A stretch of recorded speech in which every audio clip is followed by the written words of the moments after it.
everybody, and welcome back to the KeyZ Method.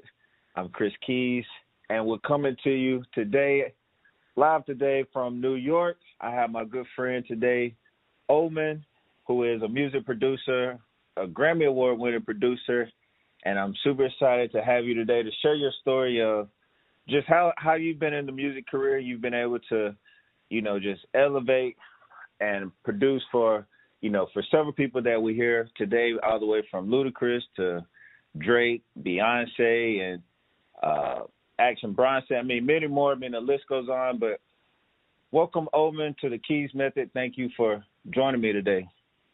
Yo, it's good. Thanks for having me, man.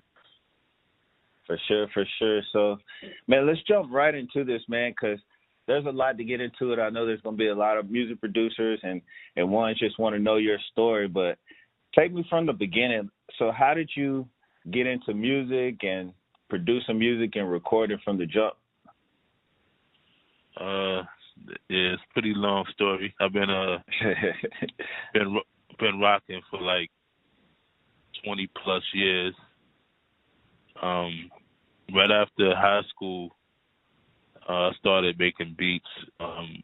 First, I was rapping a little bit, but I'm more like on the introvert side. So, being an artist wasn't really my forte. So I was like, let me get behind the scenes. So I started, just messing around with samplers, MPC, that Kyle S1000, and it's like I could make beats here and there, little vibes, little samples, but I needed artists. So my boys that I grew up with, went to school with, they was rapping. So I would just provide them the beats. And then a DJ homie that we rock with, he used to promote our shit. He was the cursing. But this is the podcast. You good. But DJ homie 730, DJ 730, rest in peace. He passed away years back. But he played artists that we grew up with for a dude that grew up with him in his building, and turns out this dude was G. Roberson.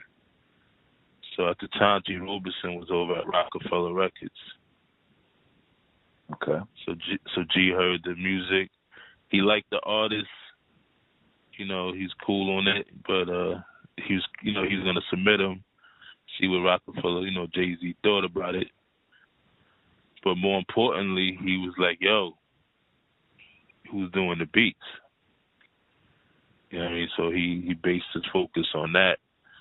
And then we was introduced, and then, he went on to manage me and get me on a couple of placements with Rockefeller. And then, that transpired me meeting Fab. So I worked with Fab. And then, rest was history pretty much. Right on. So, I mean, that was a great, I guess, good start coming up. I mean, it definitely took some skill. And were you in the band at all in high school? Nah, not at all, man. I went to school for art. My whole goal in life back then was I was going to be a comic book artist. Oh, so I was planning to go intern for Marvel Comics. Are you still in the comics now, big comics fan? Yeah, for sure, man. Like anything Marvel, DC, all these Comic Cons, DC fandom, all these, I'm checking all those joints out. Every Marvel movie, every DC movie that drop, checking it out. I don't really read the comics like I used to, but I know a lot of the origin stories, and maybe one day I'll dabble into the comic world and put some out. I got you. Still plenty of time to do a lot of things. So So what? Especially now, eh? Especially now. I'm telling you, it's COVID era. Hey man, I'm actually anxious, man. I believe a lot of people are gonna come out with a lot of new skill sets. Hopefully. Yeah, totally, man. Yeah, this is the time to do it. It's like a lot of time where people, man, you know, people just. I feel like when you got pretty much the world stops, you know, you start recognizing things and seeing things that you could be capable of doing. So you tend to shift your focus on that more now. So, speaking of that, I mean, just a little tip for music producers. I'm assuming there's a lot of music producers that are going to listen to this. What's a tip or something you could suggest them? Say they might have been producing for a while, been in it for a couple of years. What's something they can be doing during this quarantine season, or just even going into the new year, maybe that you could suggest they do, or maybe think about if they haven't already? I mean, it depends on, I feel like this, like when you produce, it's to some people it's more so a gift, like making beats and formulating ideas and then chopping it and drum patterns, like that's like paint. It's basically like painting a picture. You know what I mean? And right. Music is like colors. So you just putting it all together. So there's some producers like myself. I'm not really music theories. I'm not really specialized in that field. So that's why I could rely on brothers like yourself and others to play instruments and keys and collaborate with them. So I feel like during this time it's best for producers to collaborate more with other producers that have stronger skill sets. You can also learn how to play, piano or guitar during this. What else you could do? Engineering. You can learn how to mix, engineer, master.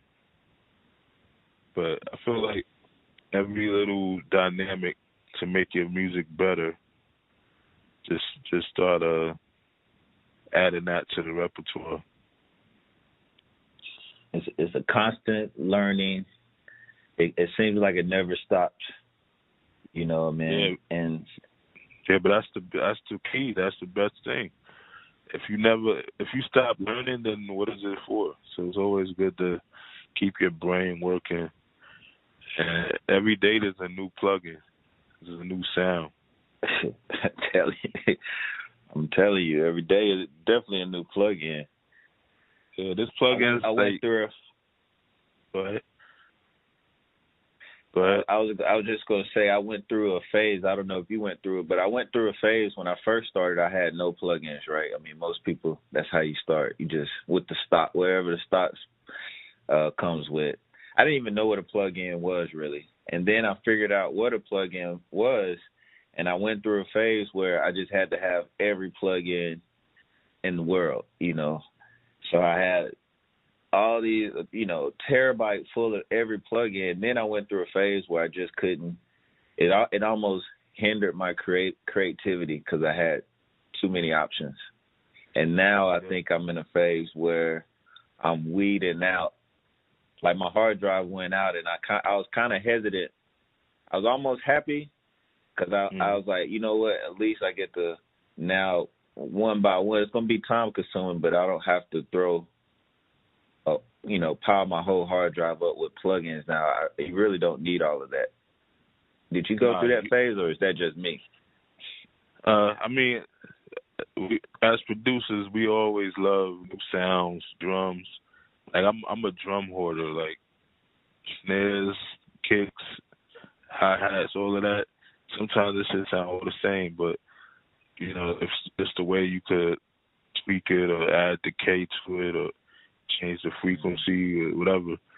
But yeah, I would hold mad drums to this day, and you know, as producers, we just trade sounds. Plugins wise, sometimes I would just get a new plugin and I'll just vibe out to that one plugin. I don't bounce around like different plugins. But there's times when I'm like, yo, the bass sound better. You know, like a synth bass sound better on the Mini Monster. You know what I mean? And then, but the strings sound better coming from Nexus. You know what I mean? Something like that. Right. So once you really get the air of each plugin, because there's plugins, you know, I haven't really even messed with like the tweaking, the filters. Like, there's so much things you can do that you just get lost in it. You know what I mean? So it's definitely one of those things. I guess it's almost it could be almost as key or as important to master one thing versus trying to just bounce around to several different things almost sometimes. Yeah. You know, I say master it and just know, you know, what plugins feel good for what type of track. You know, you could be making a track for, you know, a 70s or no, an 80s song. So you know the exact plugins that have the 80s vibe and a rolling, you know, stuff like that. So it's just good to know, like, all right, these are my go-to plugins for this type of track. This is my go-to plugins for this type of vocals. You know what I mean? Some artists have different voices. So it's like, all right, this plugin works better on a female voice. This plugin works better on a male voice. You know what I mean? Right. So speaking of that, you found the right plugins or whatever you used, I guess, that found you a Grammy. Take me down that story a little bit of working, because that was with Ludacris. I believe it was, right? Yeah, Tell It Like It Is. So that was on his album called Release Therapy. That album dropped back, I think it was like 2005. I made the beat on a MPC. So back then I was more on a MPC 2000 XL. Before that was an MPC 2000. So I had that. So my setup was MPC XL, Triton, and I had a Proteus. So those are my three weapons of choice. There. Triton. Yeah. The Triton was that joint right there. Carrying that joint, can't do it. That joint is heavy as hell, man. Like those old keyboards, bro. Like the Triton, man, that joint's crazy. But it was so much. I ran through those sounds crazy, man. Like, and ain't really much you could do. Like even like when I had the Trinity, it was the same thing. So early 2000s, everybody was using the Trinity to the point where everybody sound like the Trinity. You could tell. You'd be like, yeah, I know that sound. That's a synth sound. I know that synth. I can go right to it. Yeah, man. It's crazy. But yeah, so I cooked up that beat, and then Kate got it over to Luda's people through some channels. So it's, you know, it's who you know in the industry, but also it's good to have artists that's, you know, coming up that have affiliation to certain artists. So I was working with my boy Four Eyes. He grew up with Luda in Chicago. So once Luda heard the beat and they, you know, they found out I did it, put two and two together. You know, Luda is real, like, small circle, family orientated. So, you know, he was like, all right, you know, that's your boy, that's the people that we gonna rock. So did the track, came out, did what it did. The whole album pretty much did what it did. And then was watching the Grammys, you know, I wasn't thinking nothing of it. You know, I know he got nominated. So, you know, my first reaction was, all right, you know, I'm a nominated producer, you know, do I get anything for that? Right. So I didn't really know the whole Recording Academy guidelines and procedures and whatnot.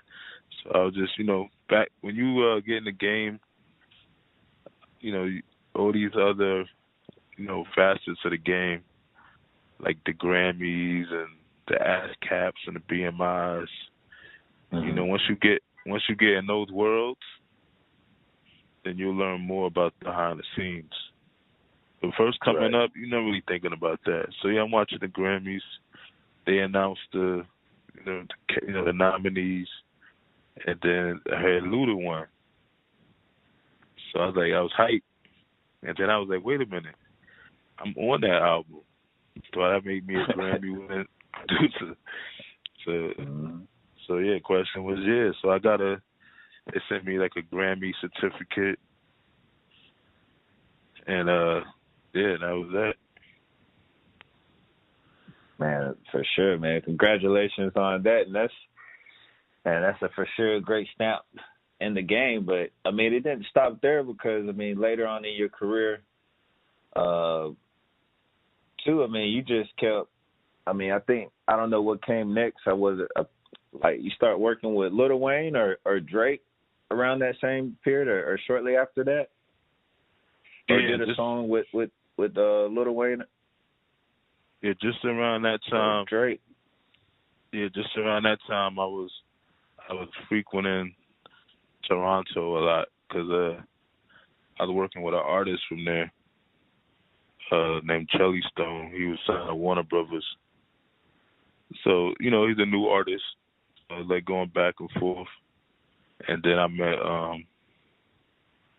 met 40. He's literally like interning for him, like, you know, recording in the studio, engineering. You know what I mean? So 40, you know, 40 back then, still he had a great ear, and he would make beats, because he plays keys as well. He would make beats, but you know, he was making beats pretty much with the keyboard.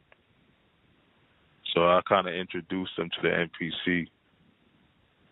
And, you know, from back then, we would just collaborate on beats. And he'll add keys to my beats, and I add drums to the tracks he's doing. So then it came about, he had a studio. It's called Remix. It's like a non-profit kind of a studio because it's for like artists, you know, growing up in Toronto and you know, lower communities. Yeah. You know what I mean? Like inner city youth. So he had that spot. He's like, yo, when you come back to Toronto, you know, I got this spot. You know, it's open, you know, it's free reign, we could do whatever. I was like, all right, cool. So around that time, Drake, I think he dropped Replacement Girl. Forgot what Drake dropped, but yeah, me and Drake, we got cool on like MySpace, but we never really formally linked. That's when 40 said, yo, I got this artist Drake. And I was like, oh, snap, I know Drake. Yeah. You know, so we put two and two together. And then I was like, yeah, you know, I'll come up and play him joints and, you know, whatever.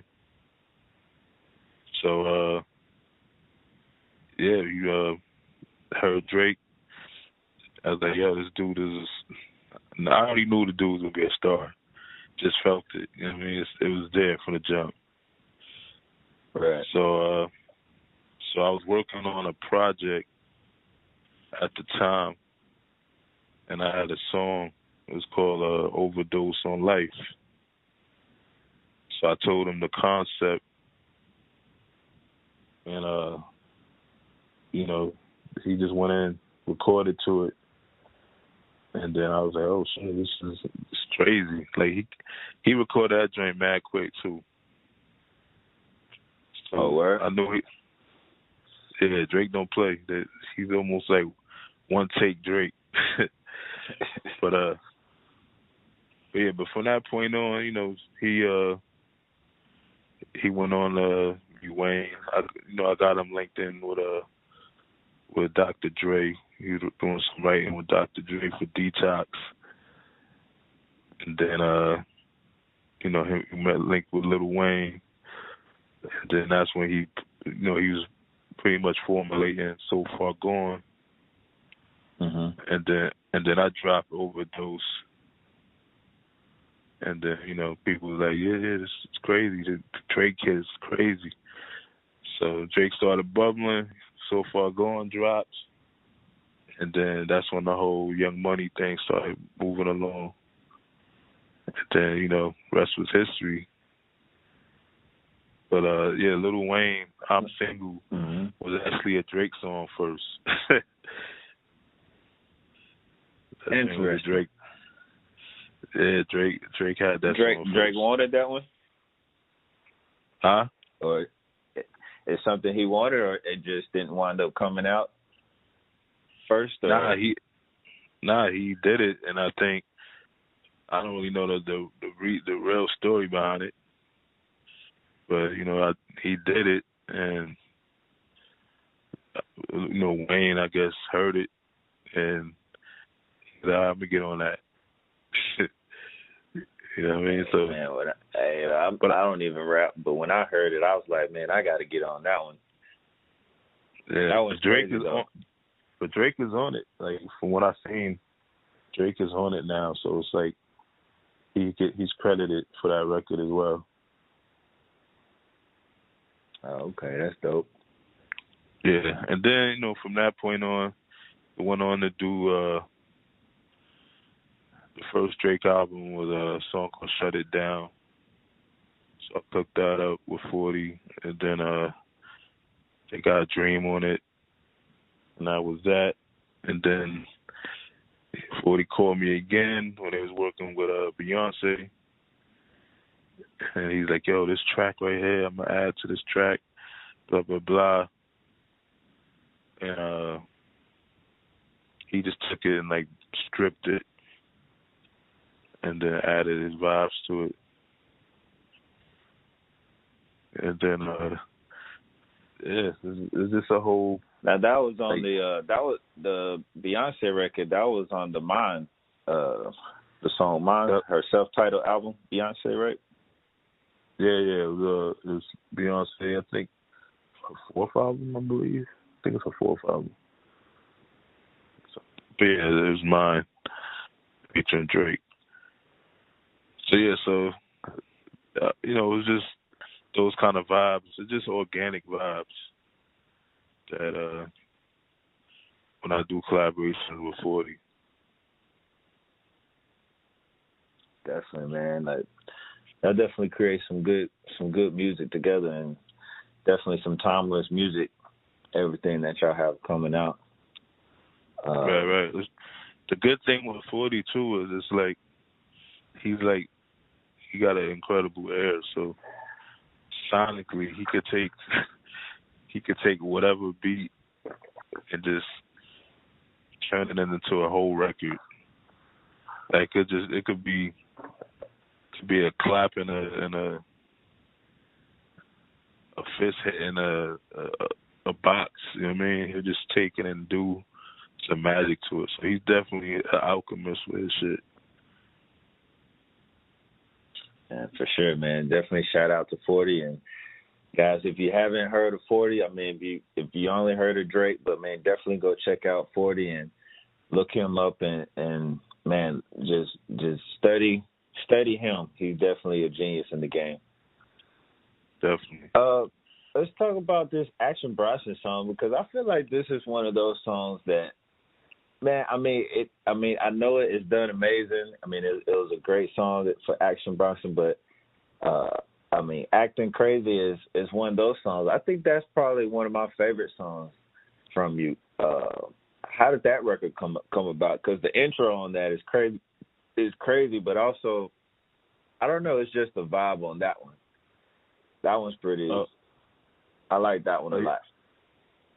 Yeah, so that one, it's pretty much the same formula with 40. But the thing was, it started with my boy, another producer, collaborated with Audio Black. So he had this piano loop, and it was like just simple piano loop. So I didn't really know what to do with it. So I just reversed that. I was like, I'm gonna reverse that shit, and then added more joints, more vibes to it, and then added the drum tap, and then I had a little groove to it. So I was like, this shit kind of, it's kind of fire, blah blah blah, Then we added more vibes, on top of it, just to give it more life. And then I sent it to 40, and 40 was like, yo, this beat here, hold it. when he say that, I already know, it's either for the boy, for Drake, or something else, you know what I mean? So, so that beat there, he added like a couple of little splashes to it. And then at first, from what I heard, Drake wrote to it. Okay. So Drake originally working, huh? Yeah, originally it could have been a Drake record, from my knowledge. But then out the blue, I got the call. He's like, yo, Action Bronson, right? I was like, yeah. He's like, yeah. He rocked with this joint. So, he did it. Came out. Did what it did. And, definitely was, happy with the outcome and the vibe. And shout out to Action Bronson, because, he just wild with his bars, man. Dude spits. Man, he does, man. And shout out to his cooking channel and everything he got going on. But yeah, that's definitely one of my favorites.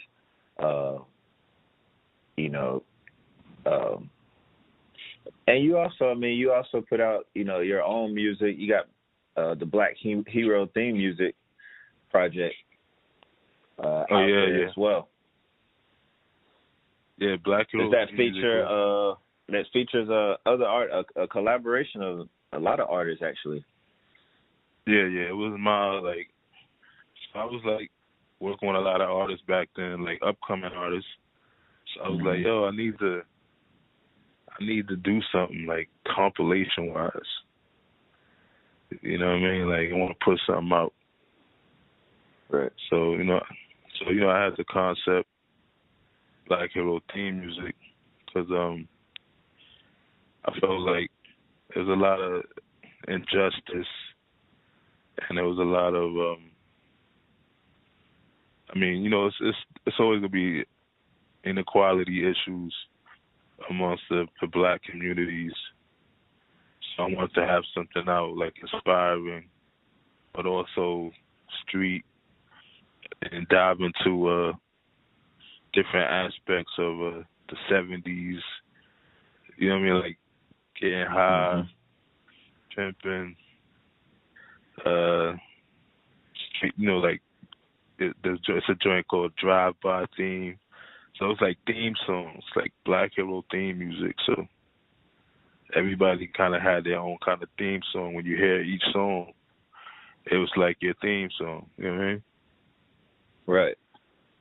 So, you know, I had to have a song for the ladies, you know, R&B, you know, vibes, inspirational vibes, you know, just all type of vibes. But there's a lot of artists on there that definitely came through in the clutch. And, you know, some of them are still, to this day, you know, doing their thing. Some are, you know, moving up the ladder of success. Some, you know, just still doing the independent vibes. And definitely, you know, shout out to all the artists part of that. And I'm doing another one too, so it's going to be kind of the core artist that was on that, you know, will be back on this one, you know, with some new special guests. Most definitely, most definitely.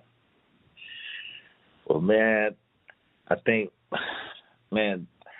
that's a lot right there. I'm just thinking about everything, and you know, we didn't even get to talk about the records you did with Usher.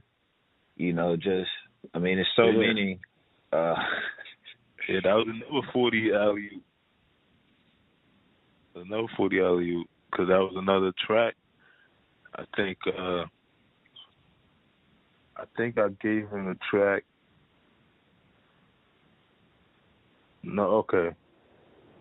So I did a beat, and then I think I flipped Ribbon in the Sky. So I was working with this really dope harpist. Her name is Brandy Younger, and she played harps on top of these drums. So I was like, yo, you know, here go this drum beat. I'm gonna try to emulate. I'm gonna try to like recreate Ribbon in the Sky with some R&B shit. Possibly, you know, shop to Drake. Right. So we did it, but 40's like, nah, you know, it's cool, but just give me the drums. I mean, like, and then he added his vibe, and then he hit this one. Blackberries are still popping. So he hit me on the BBM, and he just sent a voice note, and it was Usher singing on the track. And I was like, wait, who that? I said, is that who I think it is? And he was like, yep. So I was like, that was an Usher record right there. So that joint was called What Happened to You. Yeah, man, it's definitely, and that's a smooth joint right there, man. Everything. Yeah, I always forget that. I always forget that record too. It's funny, but that was a good smooth record. It's one of those timeless records, man. You just add to the playlist. It's gonna be good next year, the year after that. Timeless records, man. So, man, I think we're just gonna wrap it there. But I do want to ask you, I guess, one or two final questions for up and coming producers, man. Like, what tips could you give a young producer coming up? You know, just that wants to say, man, I want to have the same resume you have. I want to be longevity in the game. You know, what tips can you give that young man or young female just starting out? Oh yeah, I mean, definitely a lot of dope female producers in the game coming up. Shout out to them. Mm-hmm. But I would say just keep creating. You know, it's going to be a lot of discouragement because, you know, there's certain times you can send beats and you don't get no call back. I mean, there's times when I send out beats and I don't hear no word back, and I'm like, was they good? I ain't know. You know, and then like 6 months later, you get a call from a label, or, you know, A&R or something, like, yo, is this beat still available? Well, you know, and they got a lot of the ASAP in their voice, so it's like they need the files. So you gotta be like, all right, yeah, it's ready to go. Then you get that check, and you're like, all right, I know it's good. I'm back on my game. I'm good. But I say don't be discouraged. Like, make music for yourself. And, if you get a placement, cool. But I say the best thing to do now with all these DSP platforms is start finding your own artists and putting out records. And then, looking at artists that's just starting to bubble and let's give them records. Because, you could sell a beat for, a few grand or the high grands, depending on who was placed for. It could be placed for Jay-Z, get a big check. If it's placed for a smaller tier artist, you might not get the biggest check. But then you have artists that's, they just putting stuff out on YouTube and Spotify and SoundCloud. They can only pay you like a few hundred. Right. So I'd rather just say, you know what? Don't spend it on the beat. Just spend it on making the song dope and promoting the song. Because when the song gets good and you start seeing the residuals, then you'll start seeing the back end money. Because sometimes the back end money is way more crazier than the front end. So yeah, basically just put out your own shit and don't worry about, chasing placements. Right. I mean, that's a long man's game. I mean, it's good when it happens, but it doesn't happen overnight. Always. Yeah. Yeah, because the funny thing is, it's like when I put out Black Hero theme music, this is like when I started getting the calls for the Beyonce stuff and the Action Bronson stuff, and like, so basically what it was saying is I made myself relevant by putting out something I cared about. You know what I mean? Because bloggers was, they was fucking with it. People was messing with it. So it's like that also business card. Yeah, it opens up the industry, because the industry it's real fickle in the music industry. They just want to know what's your streams like, how many views, how many followers you got. You know what I mean? Even if you're a producer, they still want to know, like, is this gonna help this artist's career? You know what I mean? Right. Some artists don't care. Some artists, they'll find a producer in Scandinavia, some crazy shit, and then that producer be on the biggest track of the year. You know what I mean? So it's like, it depends. Some artists chase the big producers. Some of them just chase the right sound. They just get the right record.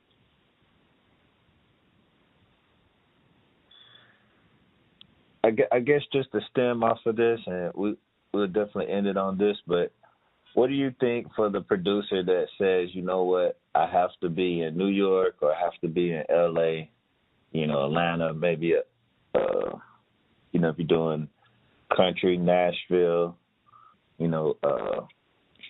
what do you think about that for a producer? Does he, it definitely helps to be, in the New York or LA, a big music market. But what's some other options, or do they have to be in those cities to get those placements, or no, in your opinion? No, not at all. I mean, I've been to pretty much the hub cities.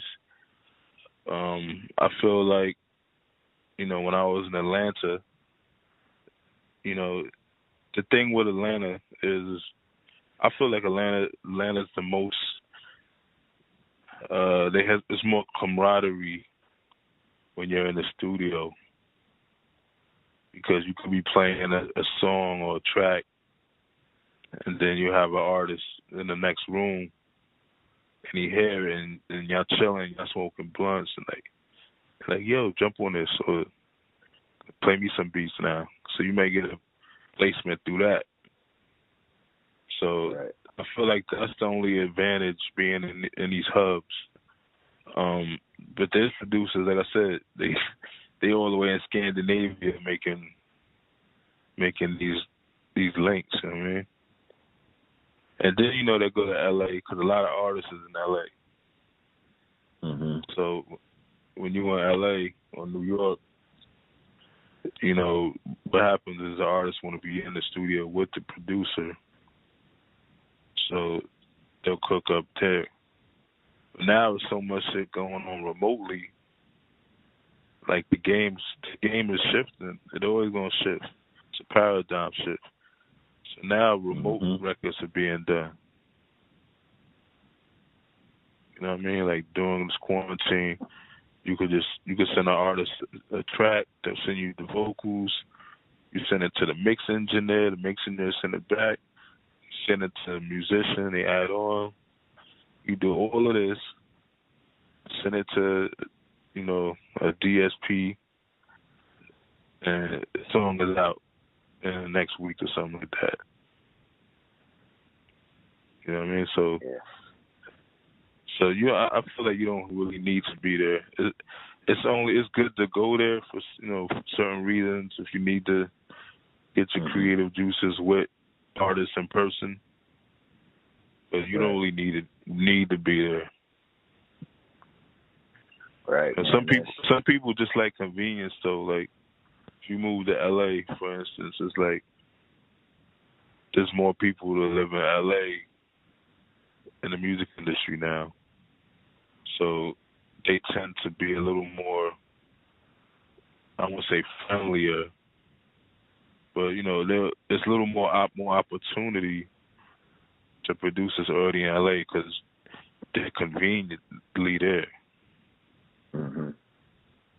You know what I'm saying? So it's more about convenience too for that. But like I said, it don't really matter if you got heat and you live in Antarctica.